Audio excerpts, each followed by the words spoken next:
आप अपने आप को स्ट्रेच करना चाहते हैं 2 घंटा 3 घंटा, जितना भी आप पढ़ रहे हैं, 10 घंटा पढ़ रहे हैं, आप 12 घंटा पढ़ना चाहते हैं, लेकिन उसमें सबसे पहली प्रायोरिटी आपका बैकलॉग, आपका सिलेबस या कुछ भी नहीं।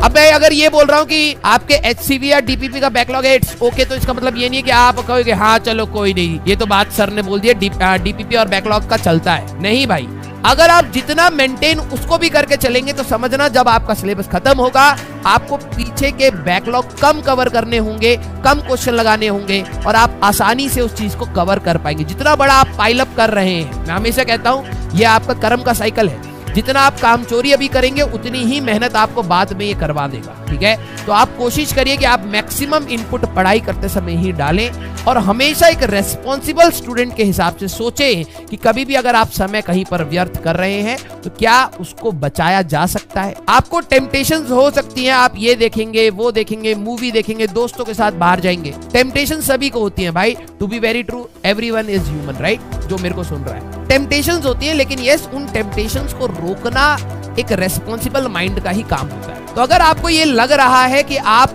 टेम्पटेशंस में बह जाते हैं और आप अपना समय व्यर्थ करने के बाद गिल्ट मोड में आते हैं, तो आप समझ लीजिएगा कि आपका दिमाग अभी अपने लिए भी रेस्पॉन्सिबल नहीं हो। तो सबसे पहले आप अपनी रेस्पॉन्सिबिलिटी को समझिए, और जब आप अपनी रेस्पॉन्सिबिलिटी को समझ जाते हैं, जान जाते हैं, तो आपको कोई भी बेवकूफ या बरगला नहीं सकता।